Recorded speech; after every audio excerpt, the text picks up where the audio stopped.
कैसे हैं आप। उम्मीद करता हूं कि आप बहुत मज़े से पढ़ाई कर रहे होंगे।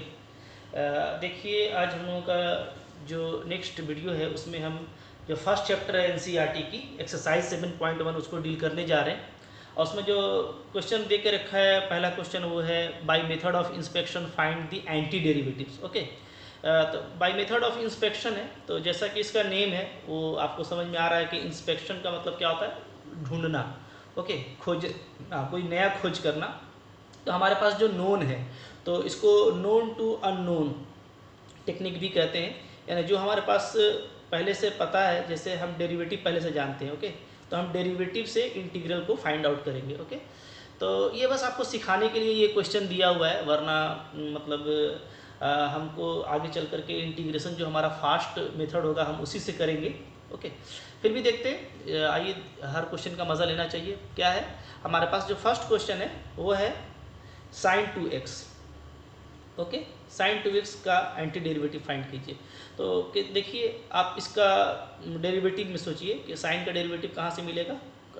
हमको सॉरी, साइन किसका डेरिवेटिव है, तो कॉस का ले लेते हैं। कॉस 2x का डिफ्रेंशिएशन करेंगे तो क्या आएगा, आपका आ जाएगा -2 साइन 2x। ओके, यहाँ से अगर आप साइन 2x को लिखें तो साइन 2x को क्या लिख सकते हैं, साइन 2x को लिख सकते हैं d/dx, और ये जो -2 है इसको हम डिवाइड में लेके चले जाएंगे तो इस टाइप से हो जाएगा। ठीक है, यानी अब जो साइन 2x का हमारा एंटी डेरिवेटिव है। ओके, कॉस 2x का डेरिवेटिव साइन 2x, तो साइन 2x का एंटी डेरिवेटिव ये कहलाएगा। ओके, जो अंदर में वैल्यू है, तो अगर हमको लिखना है क्या, anti derivative. Okay, anti derivative या बोलिए क्या, integral, integral of sine 2x। तो इसका आंसर क्या आ जा रहा है, -1/2 कॉस 2x। ओके, ठीक है, तो बहुत ही इजी तरीके से निकल जा रहा है। क्वेश्चन नंबर जो 2 है उसमें क्या दे रखा है, cos 3x। तो इसी तरीके से आप कर लेना। cos 3x का cos 3x किसका डेरिवेटिव है, sin 3x का, यहाँ से आप निकाल सकते हैं। ठीक है, फिर जो थर्ड क्वेश्चन है वो है e⁻²x। तो इसको भी आप इजीली कर सकते हैं। आप लिखेंगे सिंस डेरिवेटिव ऑफ e⁻²x का डेरिवेटिव क्या होता है, 2e⁻²x। ओके, तो 2 को अगर हम डिवाइड में ले आएँ तो हम क्या लिख सकते हैं, e⁻²x = d/dx, और 2 हमारा डिवाइड में आ जाएगा तो e⁻²x। तो the derivative of e⁻²x is 2e2x, hence the anti derivative of e2x is this function. Okay, इसका जो एंटी डेरिवेटिव है उसका आंसर क्या आ जाएगा, ये आ जाएगा। आप इसको नोट कर लेंगे तो बिल्कुल ही इजी है। ठीक है, कोई मुश्किल आपको नहीं होगी इसमें। आप देख रहे होंगे बहुत ही आसान तरीके से ये क्वेश्चंस जो हैं वो डील हो जाते हैं। ठीक है, क्वेश्चन नंबर जो 3 है उसमें है ax + b²। तो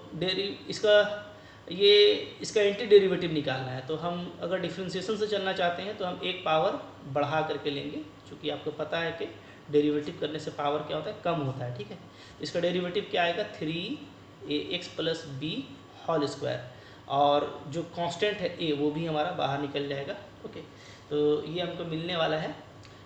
यहाँ से अगर हम ax + b² को सिर्फ लिखना चाहते हैं तो क्या लिख सकते हैं, आप डेरिवेटिव को ले लीजिए। ठीक है, 3 और a ये दोनों डिवाइड में चला जाएगा तो ax + b³ / 3a। ओके, तो अब जो इसका एंटी डेरिवेटिव है, अगर आप उसको अलग से करके लिखेंगे तो वो क्या आ जाएगा, वो ये जो अंदर जो वैल्यू है वो इसका आंसर होगा। ठीक है, वो आप लिख लेंगे। क्लियर है। नेक्स्ट है आपका 5 नंबर, 3 हो गया, 4 हो गया, 5 नंबर, ये 4 था। ओके, अब है क्वेश्चन नंबर 5 में आपको दे रखा है sin 2x - 4e⁻3x। ओके, ये आपको दे रखा है।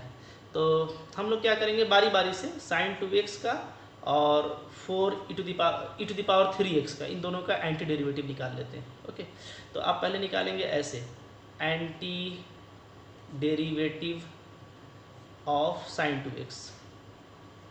तो ये क्या आने वाला है, तो anti derivative of sin 2x तो हमने फर्स्ट क्वेश्चन में निकाल के रखा हुआ है। क्या आया था, -1/2 कॉस 2x, फिर से वही आएगा, ठीक है। इसी तरीके से anti derivative of e to the power 3x, तो ये हमने क्वेश्चन नंबर 3 में निकाला हुआ है, ठीक है। वहाँ पे 3x नहीं था, 2x था, तो उसके जगह पे क्या हो जाएगा 1/3 e to the power 3x, 2 को 3 से रिप्लेस कर दीजिएगा, ठीक है। देयरफॉर अब हमको बस पुटअप कर देना है एंटी डेरिवेटिव ऑफ क्या है, क्वेश्चन जो है sin 2x, ओके, जो हमारा क्वेश्चन दिया हुआ है उसके हिसाब से हम करेंगे। तो sin 2x और -4e का पावर 3x क्या हो जाएगा, इसका sin 2x का हो गया -1/2 cos 2x, और इसका यहाँ पे डाल देंगे तो -4/3 लिख सकते हैं e to the power 3x, okay. तो इस तरीके से काफ़ी ईजिली जो है आप सबका आंसर फाइंड आउट कर सकते हैं, आपको कोई दिक्कत इसमें नहीं आने वाली है। अब कोई अगर प्रॉब्लम होगी तो आप मुझको ये बताएंगे, मैं इसको डील कर दूंगा, ठीक है। ओके फ्रेंड्स, इसके बाद जो क्वेश्चन है 6 to 20, उसमें आपको इंटीग्रेशन निकालने के लिए कहा जा रहा है, तो वो इंटीग्रेशन भी आप जो है काफ़ी ईजिली फाइंड आउट कर सकते हैं, आपको कोई प्रॉब्लम उसमें नहीं होने वाला, ठीक है। जैसे आप देखें क्वेश्चन नंबर, हम लोग कुछ क्वेश्चन कर लेते हैं। जैसे क्वेश्चन नंबर आपके पास 6 है, इंटीग्रेट करना है इसको, क्या है, integration of 4e to the power 3x + 1 dx, okay. तो देखिए मैंने आपको एक प्रॉपर्टी बताया था कि जो कांस्टेंट है जो स्केलर मल्टीपल है उसको आप बाहर कर लेंगे, 4e to the power 3x dx, ठीक है। और प्लस देखिए इंटीग्रेशन हमारा एडिटिव है, यानी हम इंटीग्रेशन को अलग अलग कर सकते हैं, इस फंक्शन के लिए अलग कर दिए, प्लस करके 1 को अलग कर सकते हैं, तो इसको आप ऐसे करके लिख दीजिएगा, ठीक है। ये एक प्रॉपर्टी है जो मैंने नहीं लिखा था, लेकिन आप इसको याद कर लीजिए कि प्लस के साथ इंटीग्रेशन को अलग कर सकते हैं, यानी हमारा इंटीग्रेशन जो है वो क्या है, एडिटिव है, ओके। अब आपको दोनों का ही वैल्यू पता है, e3x का इंटीग्रेशन क्या हो जाएगा, e3x, और जो कांस्टेंट है वो डिवाइड में आ जाएगा, ठीक है। और dx का इंटीग्रेशन क्या हो जाएगा, x और प्लस एक कांस्टेंट लगा देंगे, चूंकि ये इंडेफिनिट इंटीग्रेशन है, ओके फ्रेंड्स। क्वेश्चन नंबर 7 में आप देखिए x² 1 - 1/x², ओके। तो मैंने जैसा आपको बताया कि इंटीग्रेशन हमारा एडिटिव है, बट ये मल्टीप्लिकेटिव नहीं है, ये आपको याद रखना है, ओके।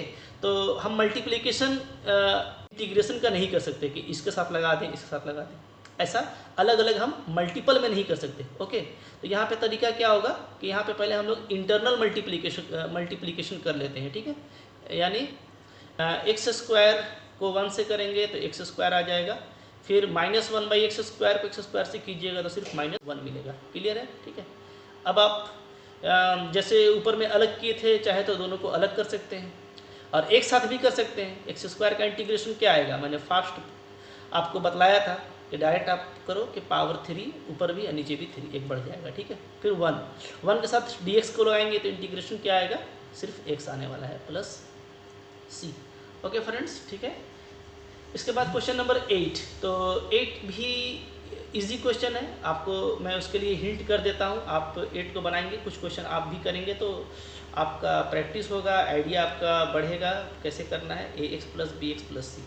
इसमें आप क्या कीजिएगा, ठीक है, इसमें आप सारा इंटीग्रेशन को अलग अलग कर लीजिएगा, ठीक है। जो आपका कांस्टेंट उसको आप बाहर कर लीजिए, कैसे करेंगे, a को बाहर कर लिया, x² dx ऐसे कर लीजिए, प्लस फिर b को बाहर कर लिया और x dx, प्लस c को बाहर कर लिया, क्या बचेगा, सिर्फ dx, ओके।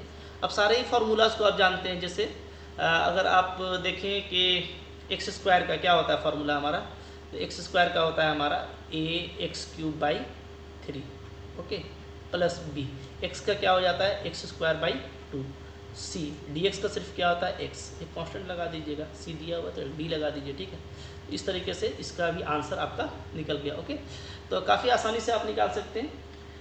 तो मैं आपको सजेस्ट करूंगा कि आगे कुछ क्वेश्चंस आप बनाएं, और कुछ क्वेश्चंस में अगर आपको डाउट होगा तो मैं आपको वो बता दूंगा। तो जो मुझको टिपिकल लगेगा या जो मुझको लगेगा कि आप इसमें फंसने वाले हैं, मैं उसको बताऊंगा, और बाकी को मैं हिंट करके छोड़ दूंगा। जैसे क्वेश्चन नंबर 9 अब ईजी है, आप बना सकते हैं, ठीक है। क्वेश्चन नंबर 10 a - b का आप होल स्क्वायर कर लेंगे तो हो जाएगा। तो मैं आपको इतना मटेरियल बता दूंगा कि बाकी क्वेश्चन आपसे बनेंगे, अगर आपसे नहीं बनते तो आपको थोड़ा ज़्यादा ध्यान देने की ज़रूरत है, इसलिए कि आपसे बनने चाहिए, क्योंकि इंटीग्रेशन में काफ़ी डेप्थ है, बहुत सारे इसमें क्वेश्चंस आते हैं। आर एस अग्रवाल और भी जो सारे बुक हैं, आर एस अग्रवाल का आप देख लें, फिर के सी सिन्हा का बुक, बहुत सारे बुक आते हैं, उसमें बहुत सारे क्वेश्चंस आपको अलग तरह के भी मिलेंगे। तो आपको मेन इसको सीखना है, अगर आप सीख जाते हैं तो फिर सब क्वेश्चन आपसे बनने लगेगा, चाहे कोई भी बुक का हो। हम लोगों ने भी ऐसे ही पढ़ा था और आज हमसे कोई भी क्वेश्चन हमसे बन जाता है, इसलिए कि हम लोगों ने अच्छे से पढ़ा था। तो आपसे भी उम्मीद करते हैं कि आप भी अच्छे से पढ़ेंगे, ठीक है। तो मेरे वीडियो को कंटिन्यू करते रहिए। Thank you very much.